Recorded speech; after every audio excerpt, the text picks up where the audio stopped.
Well, hello everybody. This is Miss M with your Raw review for April 8th, 2019. Today, the Raw show came to you from the Barclays Center in Brooklyn, New York. And the first segment was with Seth Rollins. He did a promo. He said, saying that he wanted he was waiting for this moment for a long time, and to hold the Universal Championship for a very long time, and how it was and the fans were saying that you deserve it, but he was saying no, we deserve it. So he incorporated everybody, his fans, as the victors too, not just him. So and he said all it took was a beating to beat the most dominant champion in the WWE, and the most absent one too. He said he's going to be not going to only be the reigning undisputed heavyweight champion, but he's also going to be the most fighting one. And he is, and that's what we need. We need a fighting champion, and Rollins is definitely the man. At that point, the New Day came out with Kofi Kingston, and Rollins looked confused. I was confused too, because it's not Tuesday, it's not SmackDown, and it's not it's not a draft or anything. That's next week. A little plug from Kofi Kingston. But they came out, did their thing, and they were saying how Kofi Kingston, after 11 years, became the champion. And at that point, Biggie did a nice split. It's very impressive. Anyway, that's so silly. Kofi Kingston said, well, he said he along with his kids were backstage looking at the women's main event on at WrestleMania, which was historical in itself, and how it was it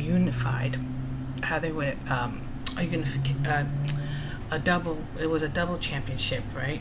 SmackDown and Raw's championship, and winner takes all. So he wanted the same concept done between him and Rollins, and Rollins had challenge accepted.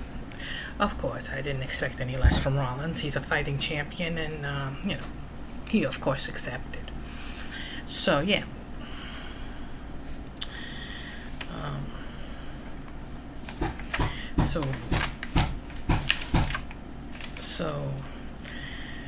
And then at that point, that segment finished, and the new Raw champions, Zack Ryder and Curt Hawkins, came out and was challenged by the Revival for the championship, the Raw championship, which was a rematch, and in a roll-up pin by Curt Hawkins, who rolled up Dawson, and retained the championship. So they essentially buried the Revival, despite Dash Wilder being a hero basically at WrestleMania.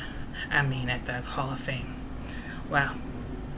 Good going, WWE. They're probably going to separate the Revival. I don't even understand. Well, you know what? Maybe they'll give Dash Wilder a push because of what he did, but what happens to Dawson? See, that's not making sense. But anyway, they should really go to AEW. They'll be better off. But so they retained, and then Barry Corman cut a promo that nobody really gave a damn about. But and then Kurt Angle came out in the middle of the program, wished Corbin the best, because he is restated that he was retired, and he wished Corbin all the best of luck, all the best bad luck. And then he put him in an ankle lock, and then who comes out? The returning Lars Sullivan.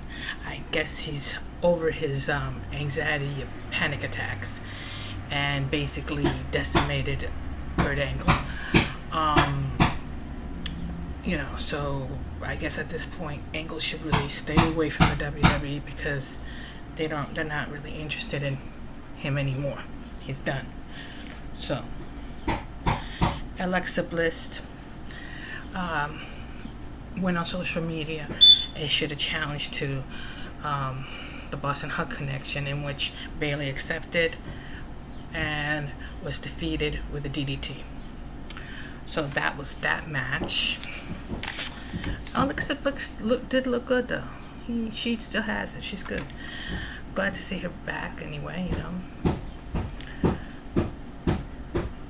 Then Becky Lynch came out and cut a promo, and she is the new, as you know, she is the new Raw and SmackDown champion, and and then the lady, Lacey Evans, as Becky Lynch was leaving from her promo,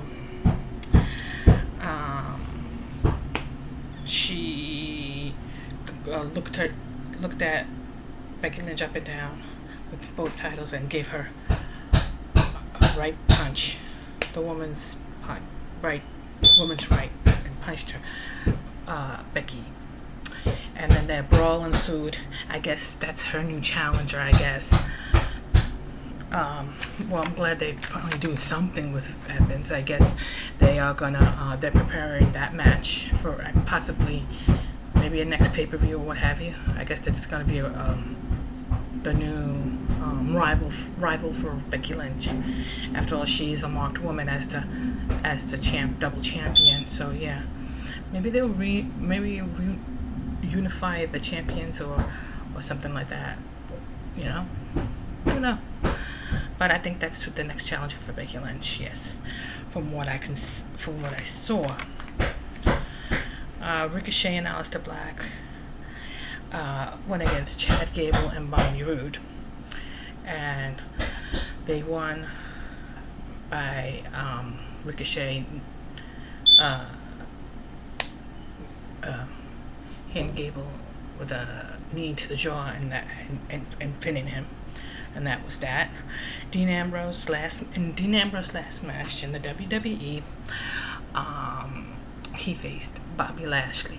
Well, it was supposed to be a fight, a match, but it ensued into a fight because Bobby Lashley came out and provoked it by saying, after he was finished, he was going to take care of Dean's wife, which is, of course, Renee Young, as everybody may know. But I don't know what that was necessary, but that's what happened. So basically, that if it is Ambrose's last hurrah in the WWE, it was a terrible ending, but it didn't, Leo Rush looked like a clown as usual, running into Dean Ambrose's arm and all that. It looked like a damn jumping bean clown. But that's how it ended. So good luck with the AEW, Dean Ambrose. Mojo Rawley had a strange segment. He had some weird face paint, and was talking to himself in the mirror, stating like WrestleMania was great and where was he? And he was kind of finding himself. He looks like a little crazy-eyed, and I don't know what's going on with that deal, but a little crazy odd to me. Sami Zayn returned from his injuries, and he made an open challenge in which Fin Balor accepted, and it was for the IC title, in which Balor did a coup de grace and beat Zayn. That's great. That's just great. The guy just returns from injury and you have him lose. Good going, WWE.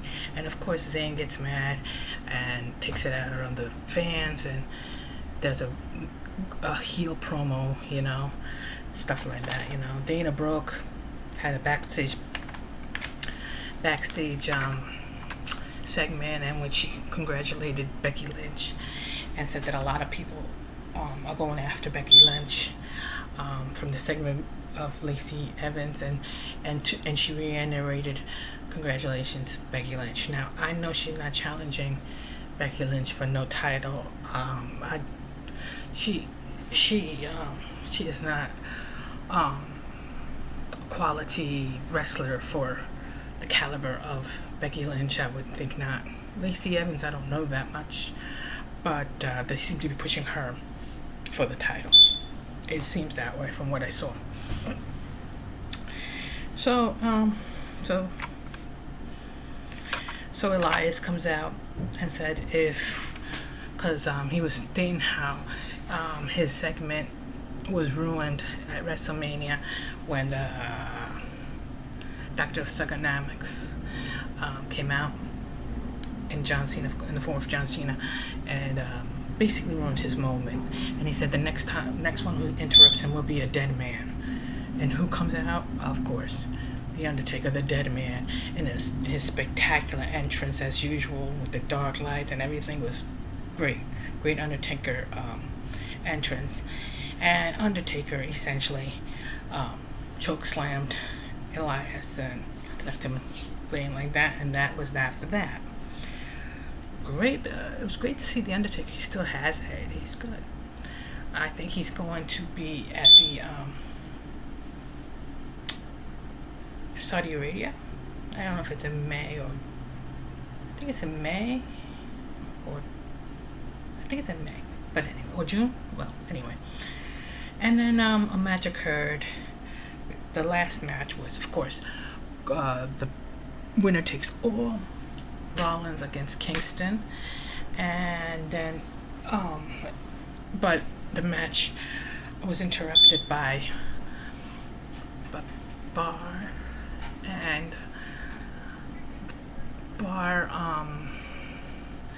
started beating up Kofi Kingston, and then Rollins and Kingston challenged him for a match, and the match happened, in which Kingston and Rollins won quite decisively.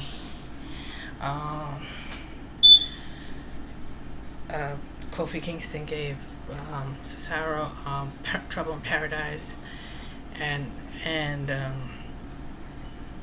Rollins gave him a stomp and pinned him and burned it down, and that was the end of the show, and it faded to black. So that was the end of the show. It was a very raw show. Nothing excited really. I mean, no titles changed. Yes, there was some returns, but nothing to get too excited about. No titles changed hands or anything like that. So this concludes my Raw review. Please tune in tonight for my SmackDown where I'll be doing my SmackDown review.